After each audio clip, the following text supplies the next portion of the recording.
Pressure and success story প্রোগ্রামে সবাইকে স্বাগত। চলুন তাহলে শুনে আসছি কিছু সাকসেস স্টোরি, কিছু সাকসেসফুল রিডার্সদের থেকে।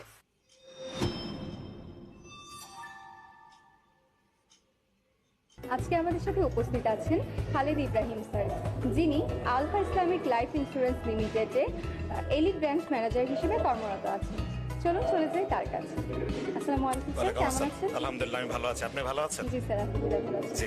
স্যার, যদি জিজ্ঞেস করি আপনি এখানে কতদিন যাবত কাজ করছেন এবং কবে থেকে কাজটা শুরু করেছিলেন আর কি পজিশন নিয়ে শুরু করেছিলেন? আমি ইন্স্যুরেন্সে শুরু করি 2021 সালের 14 আগস্ট।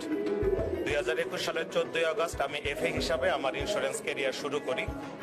এরপরে 2022-এর জুলাইতে আমি ইউনিট ম্যানেজার হিসাবে প্রমোটেড হই এবং 2023-এর আগস্টে আমি ব্রাঞ্চ ম্যানেজার হিসাবে প্রমোটেড।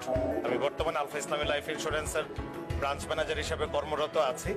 আর আলফা ইসলামী লাইফ ইন্স্যুরেন্সে একটা নির্দিষ্ট পরিমাণ ব্যবসা যদি কেউ করতে পারে তাহলে তাকে এলিট ব্রাঞ্চ ম্যানেজার বলা হয়। আলহামদুলিল্লাহ, আমি 2024 সালের বিজনেস পারফরমেন্সে এলিট ব্রাঞ্চ ম্যানেজার হিসাবে বর্তমানে কর্মরত আছি। স্যার, তাহলে আপনার কাছে তো প্রথম প্রশ্নই থেকে যায় যে এই পেশায় সফল হতে গেলে অ্যাকচুয়ালি কি কি করণীয় থাকে? অ্যাকচুয়ালি আসলে যে কোনো প্রফেশনে আমরা যদি সফল হতে চাই তাহলে সবার আগে প্রয়োজন কিন্তু ইচ্ছা শক্তি, যে আসলে আমি সফল হতে চাই। তো আমি মনে করি যে ইন্স্যুরেন্স পেশায় যদি আমরা সফল হতে চাই তাহলে আগে আমাদের মধ্যে ওই সিদ্ধান্তটা নিতে হবে যে আমি ইন্স্যুরেন্স থেকে সফল হতে চাই, এটা প্রথম প্রয়োজন। আর যখন আমরা সিদ্ধান্ত নিতে চাইবো তখন কিন্তু এই প্রফেশনটা সম্পর্কে জানাটা অনেক বেশি প্রয়োজন। কারণ আমরা যে পেশা সম্পর্কে ডিটেল জানবো না তখন ওই পেশা সম্পর্কে আমাদের কিন্তু আত্মবিশ্বাসটা আসবে না।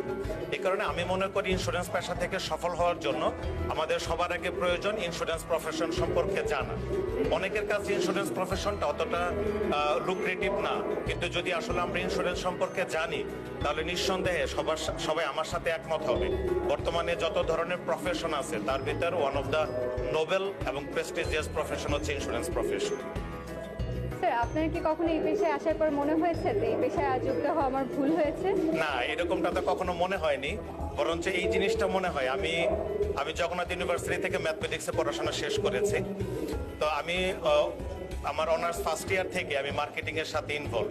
তা আমার কাছে এইটা আফসোস হয় যে আমি অনার্স ফার্স্ট ইয়ার থেকে যে মার্কেটিং এর সাথে ছিলাম তখন থেকে যদি ইন্স্যুরেন্সের সাথে থাকতে পারতাম তাহলে আজকে হয়তো আমাদের অফিসার যে জায়গায় আছে এরকম কাছাকাছি একটা জায়গায় হয়তো থাকতে পারতাম। জি জি জি, ইনশাআল্লাহ। স্যার, তারপর যদি আমি আপনাকে জিজ্ঞেস করি যে এই যে আপনাদের অর্জন বা আলফার অর্জন, সেক্ষেত্রে কি ইউনিক এজেন্সি কি কোনো ভূমিকা রেখেছে? নিঃসন্দেহে, কারণ আমরা যে কাজটা করছি, আমরা ইন্স্যুরেন্স যে কোম্পানিগুলো বাংলাদেশে আছে 36টা কোম্পানি, এক একটা কোম্পানি কিন্তু এক একটা প্ল্যানে কাজ করে। আলফা ইসলাম